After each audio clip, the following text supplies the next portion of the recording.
friends, Shane Parent here. Today, I'm super excited to have a quick conversation with my good friend and colleague, Nicole Bosse. Today, we are going to talk about Remax River City's online lead platform. And just so you know, we're using this for information for people that are currently in the platform, looking to work online leads as a lead source, or because we do have an abundance of leads and a good program. If you're considering making a move or joining our office, this is something we offer, and we have leads to provide, and wanted to give some insight, not just a sales pitch from me about online leads, but what's happening in the field, in the streets, what's been one of our agents' experience with online leads. And so Nicole's voluntold to help us with some information. Happy to help. Great. And so, yeah, because you're fairly new to online leads as a lead source in your business. So why don't you just, I guess, tell me and our audience a little bit about what's been your experience? Why did you start working online leads? What was your experience coming on? And then we'll just kind of spitball it from there. Sound good? Sweet. So yeah, I started kind of toying with the idea of online leads when I was trying to find my core business sources. And this was something that I thought might work well because I am tech savvy. I think I am a good conversation starter. And it seemed like something I could give it a shot. So I've been in the platform for about a year. And in the beginning, super daunting because this is a lead source of people that you do not know. These are strangers until you get to know them. So for me, it was, well, yes, I wanted to make deals, but I also wanted to work on my skills with working with strangers. And I found very quickly that within the lead platform and within the group for our online lead source, everybody really works together and like helps each other grow in aspects that we aren't so strong with. So for me, calls, I had phone phobia 100%. Never wanted to call strangers because probably a fear of rejection and probably not really knowing what to say or what to do. And a fear of being salesy or pitchy because I hated getting calls like that. But what I came to learn once I started to do it more is that it's conversation based, it's relationship based. Yes, these people are coming from the internet, but they're real people just like we are. So through doing it more, I became a lot more comfortable with it. Now I have no problem picking up the phone, making calls, calling strangers, and trying to bridge that gap. Great. Yeah. And I love how you said, yeah, I mean, I guess everybody that you know, besides family, was a stranger at some point in time, right? And you're probably making some real connections with people, right?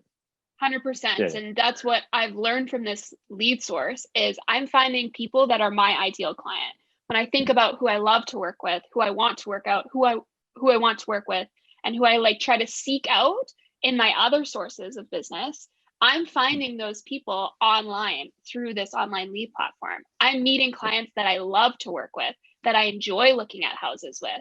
And I think that's maybe a misconception is that the people that you're going to find online are going to be hard to work with. They're going to be not open to working with an agent. And sure, we get a few like that, but the good far outweigh the bad in my experience this last year.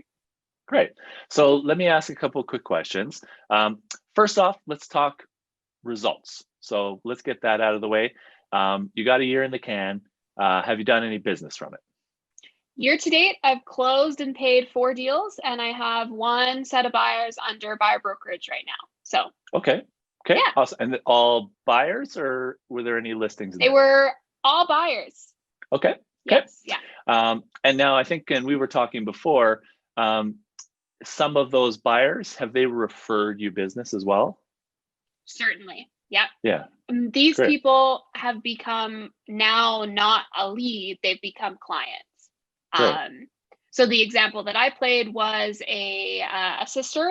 She was working with me. We found each other, I like to say, online. We were matched online. Great. And she was loving the experience so much that she told her brother about me, and he just happened to be looking for a house right at the same time. Quick, direct referral. Okay, so that's not even part of your four that you were talking Exactly. about. Yeah, Okay, exactly. so I love that idea and aspect of it. And so you're tracking, hey, these are referrals or leads that I'm paying the office, because through our Yeah. program there's two fee plans, let's call it, and it's results based. And so it's $0 a month, or you 50-50 split on it, or it's $200 a month and you pay a 35 split to the office on it, because we're taking all of the costs. Plus, there's some structure as far as accountability, mentorship, training, and also a private Facebook group that we communicate and connect with as a group. So there is a pay to play, so to speak. But outside of that, you're getting referrals. It's only first gen referrals as well. So if they end up having to buy or sell in the future, that's your business. You've earned that, and you've earned that repeat business. So and I think that's, yeah, really awesome to hear. And just knowing that, where that business originally sourced from and what it equated to, right? So yeah, I'd love to hear that. So let's talk a bit about what kind of effort you're putting into it.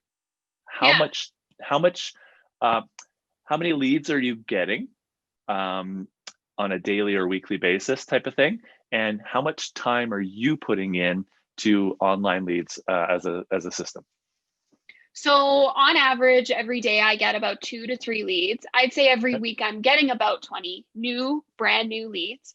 Okay. Every day I'm spending about 10 minutes on the platform, uh, mostly with the kind of quick, low hanging fruit, the people that are asking questions about properties, the people that are trying to set up showings, that kind of thing.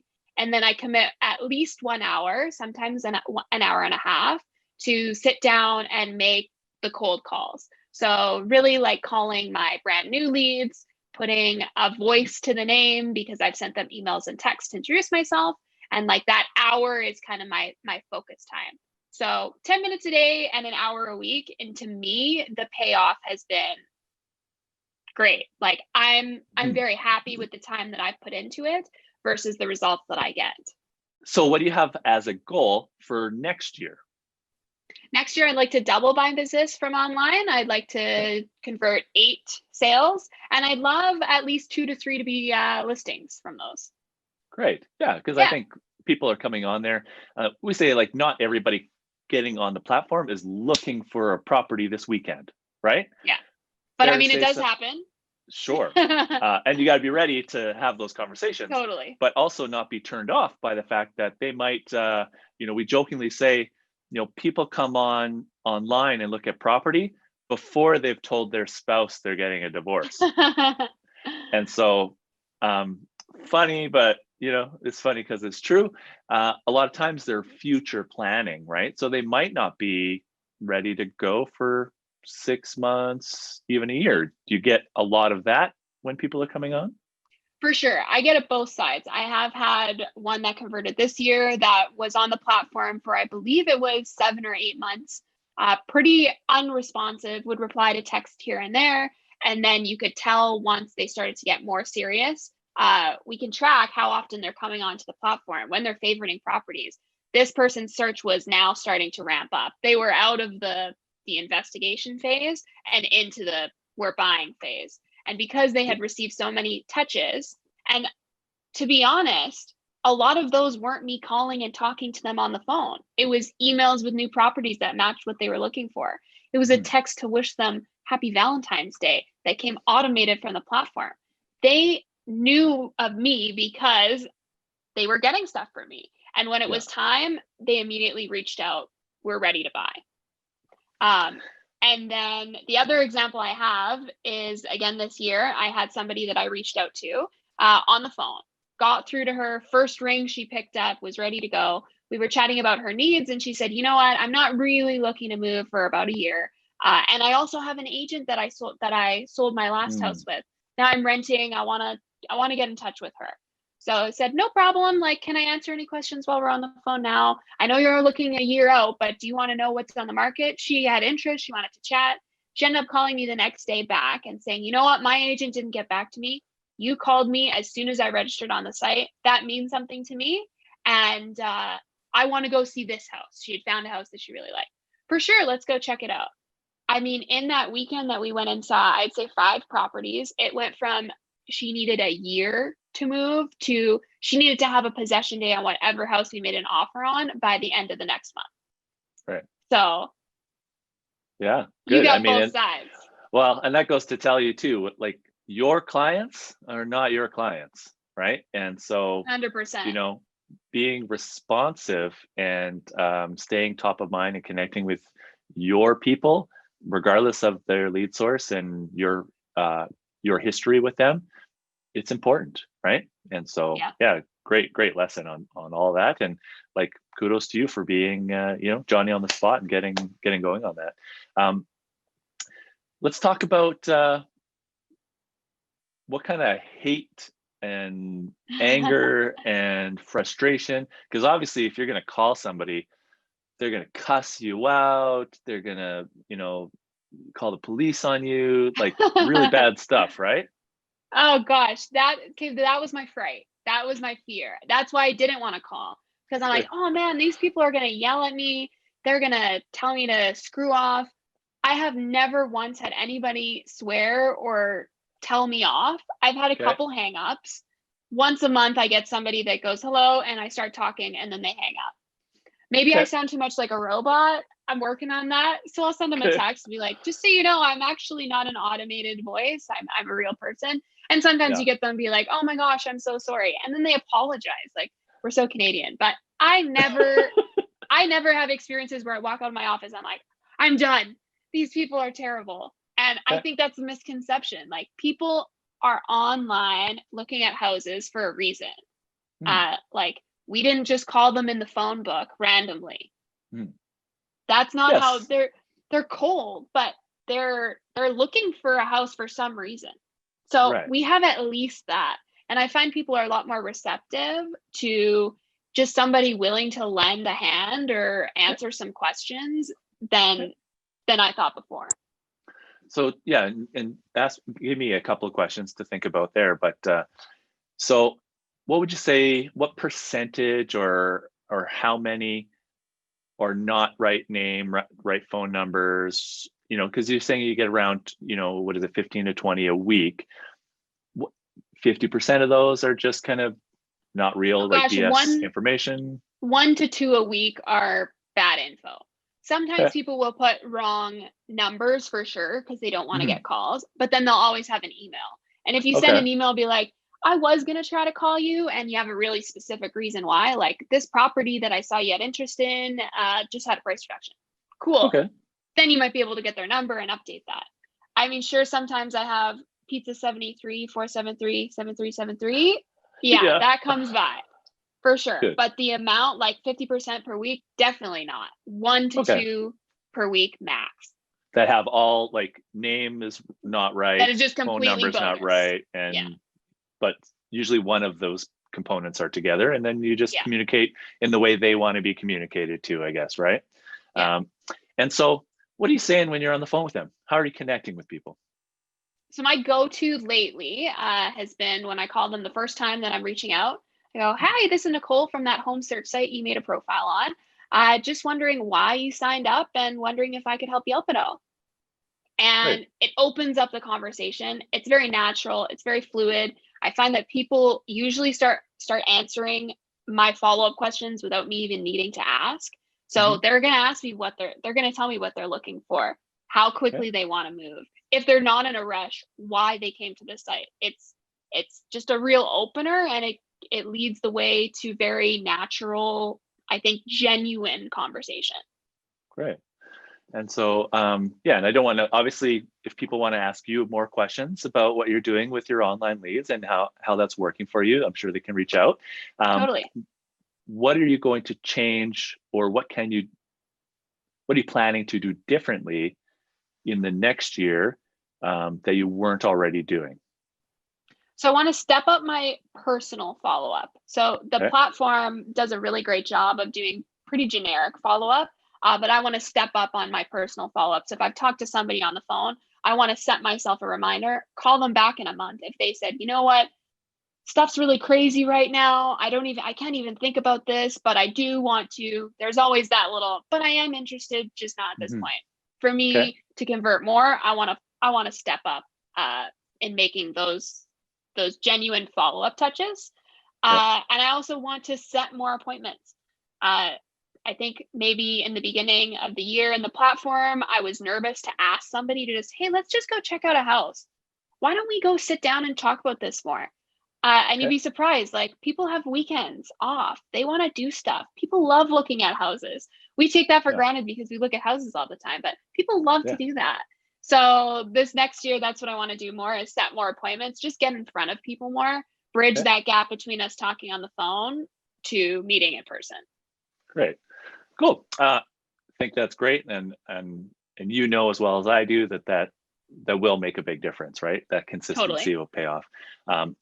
One of the things I like to highlight just as an office and part of the promotion of that is that we do have a weekly accountability meeting where we're clear on what our intentions are each week as far as how many personal calls we're making. And do you want to give some insights on what that looks like? Yeah, so once a week we meet. It's usually about 15 minutes, super quick. Everybody that's on the platform tunes in. We go through what we set for a goal for the month, what we set for the week, how we did in the week. So I find that's the real push to get us to do what we say we're going to do, because we know that when we meet on Zoom, we have to tell everybody if we did or we didn't. And sometimes Shane has fun little remarks like, you were one away, why'd you stop? Or if you get over a couple calls, he's like cheering you on. So that's always fun. And also it keeps you kind of going. And then we set our goal for the next week, so we know what we're doing before we meet again and chat about it. And that accountability is what I need for sure. I love how you PG'd my comments. I think that's great. And so I guess, did we talk about how many calls you're typically making in a week or on a monthly basis? Typically my monthly goal is around 100. Some months I'll look at the calendar, see we got a couple extra days, I'll push it up, but around 100, which usually equals 25 per week. And that's I'm easily able to fit that into my 1 hour of dedicated calls per week that I'm doing. Yeah, love it. I think we covered quite a bit. Obviously, if you have any further questions about starting online leads as one of your lead sources, because we feel you should have at least 4 different areas of where you're getting business from, I think in any kind of business. And online leads can be one of those sources and can be a nice way to, like you said, hone your skills, get more comfortable on the phone, because it's a volume game. It's all right to make mistakes and learn from those, right? And say, hey, this is working. This isn't really getting a result. Let's develop on this, right? Often we say don't practice on your clients, but because of a level of volume, you can really get the learning curve can grow very quickly in something like online leads. And that being said, we're generating anywhere from 800 to 1,000 leads currently, and we can turn up the volume on that as we have agents that are participating. Right now we have 20 participating, so we have room for I think 5 more as far as what we'll do in office. So if you have any interest in that, we're happy to have a conversation. And if you just want to pick Nicole's brain a little bit more, or have some call buddy, or some role play, that type of thing. We can practice. Absolutely, that's amazing. So hey, thanks so much for your time today, Nicole. I very much appreciate you and your time, and I hope to see you real soon. Thanks, Shane. Okay, ciao.